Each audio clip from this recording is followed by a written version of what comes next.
व्यक्ति वही था। वो मजदूरी करके थोड़े बहुत पैसे ही कमा पाता था। उसके पास रहने को ढंग का घर भी नहीं था, खाने को 2 समय का खाना नहीं था और ना ही अच्छे अच्छे कपड़े थे। गांव वाले रामू और उसकी पत्नी की जरा भी इज्जत नहीं किया करते थे। जिस कुएं से बाकी गांव वाले पानी लेते थे, अगर उस कुएं से पानी लेने रामू या उसकी पत्नी चली जाती थी तो सभी उन्हें भगा दिया करते थे। एक दिन रामू की पत्नी बहुत उदास होकर रामू से बोली, हमारी क्या गलती है जो गांव वाले हमारे साथ ऐसा बर्ताव करते हैं? हमने तो कभी किसी का बुरा नहीं किया। अरे तुम चिंता क्यों करती हो? मैं हूं ना।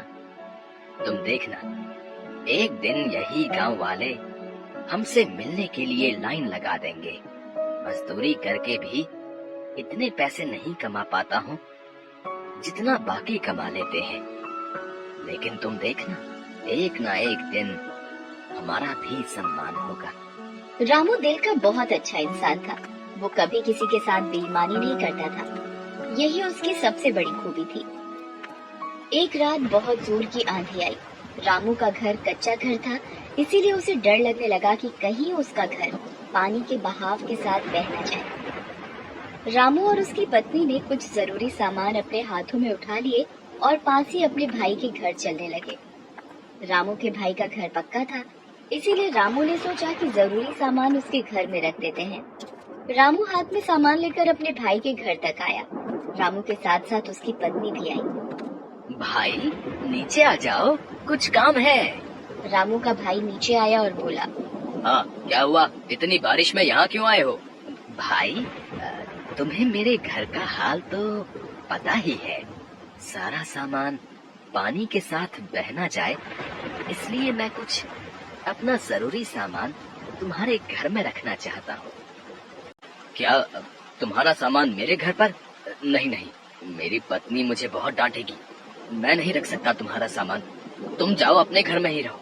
रामू का भाई गुस्से में अपने घर के अंदर चला गया। रामू और उसकी पत्नी दुखी होकर वापस अपने घर आ गए। बारिश बहुत जोर से हो रही थी, इसीलिए रामू और उसकी पत्नी अपना सामान और घर की रखवाली करने के लिए पूरी रात जागते रहे। सुबह हुई।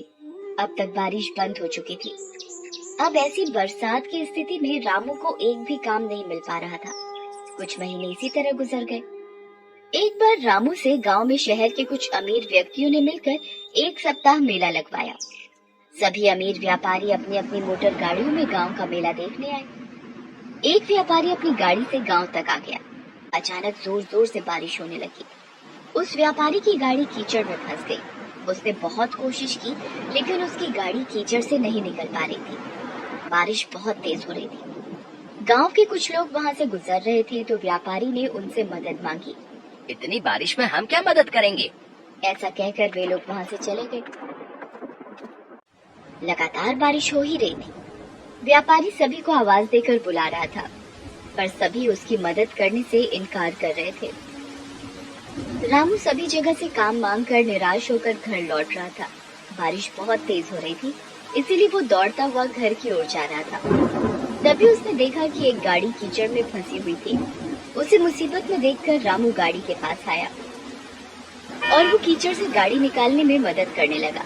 गाड़ी के पहिए कीचड़ में अंदर तक धंस चुके थे। साहब, इसके पहिए कीचड़ में अंदर तक धंस गए हैं। मैं पास से सारी कीचड़ हटाता हूँ, आप गाड़ी निकालने की कोशिश करें। थोड़ी मशक्कत करने के बाद गाड़ी के पहिए कीचड़ से निकल गए। गाड़ी थोड़ी आगे तक गई। रामू से देख रहा था। तभी अचानक से गाड़ी रुक जाती है और उसमें से एक व्यक्ति निकलता है और वो रामू के पास जाता है। हेलो, तुम कौन हो? मेरा नाम दीनानाथ है, मैं शहर में व्यापार करता हूँ। रामू उस व्यापारी को देखकर थोड़ा घबरा गया। जी, मेरा नाम रामू है। मैं कई सालों से इसी गांव में रह रहा हूँ। अच्छा, वैसे तुम बहुत अच्छे इंसान हो।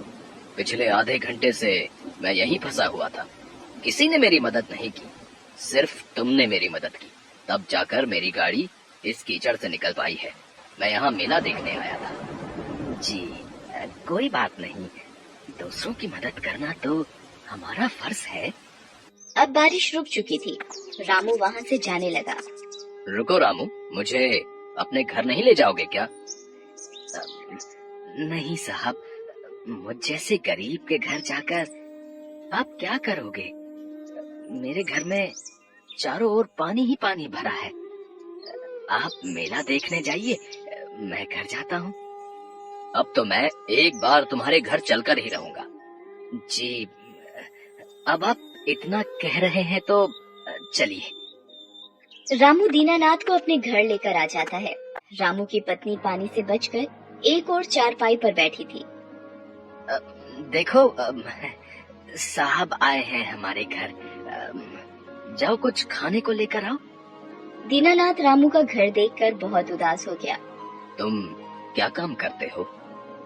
साहब, क्या बताऊं, मैं तो कब से काम की तलाश में हूँ। कोई काम ही नहीं देता। बस इधर उधर से घूमकर कुछ मजदूरी का काम कर लेता हूँ। बारिश की वजह से अब वो भी बंद है।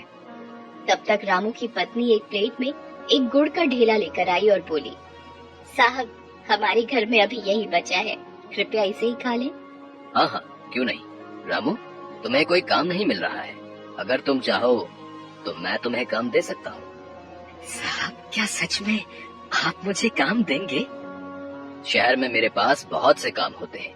सोच रहा था कि किसी ऐसे व्यक्ति को अपने साथ रख लूं जो मेहनती और ईमानदार हो। तुम्हें देखकर मुझे ऐसा लगता है कि तुम में ये दोनों गुण हैं। साहब, कैसे काम करना होगा? कहाँ काम करना होगा? आप ये सब मुझे बता दीजिए। मैं आपके साथ काम करने के लिए तैयार हूँ। कोई जरूरत नहीं है इस घर में रहने की, और मैं तुम्हें कुछ दिनों बाद लेने आऊंगा। तुम मेरे साथ शहर में काम करोगे और वहीं रहोगे। मैं तुम्हें नया घर दिलवा दूंगा। यह सुनकर रामू और उसकी पत्नी दोनों बहुत खुश हुए। रामू ने पूरे गांव में घूम घूम कर इस खुशी को गांव वालों को बताया, पर गांव वालों को उसकी बात पर विश्वास नहीं हो रहा था। कुछ दिनों बाद दीनानाथ अपनी गाड़ी लेकर गांव आया और रामू के घर के पास रुका। रामू, सारा सामान तैयार है ना? चलो चलते हैं। रामू और उसकी पत्नी सारा सामान लेकर दीनानाथ की गाड़ी में बैठ गए। गाड़ी चल पड़ी। सभी गांव वालों का ध्यान उन्हीं लोगों पर था। दीनानाथ रामू और उसकी पत्नी को शहर लेकर आ गया। उसके बाद उसने उन दोनों को रहने के लिए एक घर दे दिया।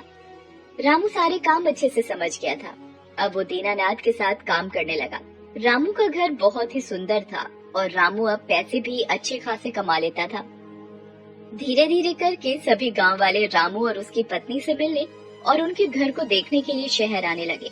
जिस भाई ने रामू के सामान को रखने से मना कर दिया था, अब वो रामू को भाई भाई कहता नहीं थकता था। रामू ने आखिर में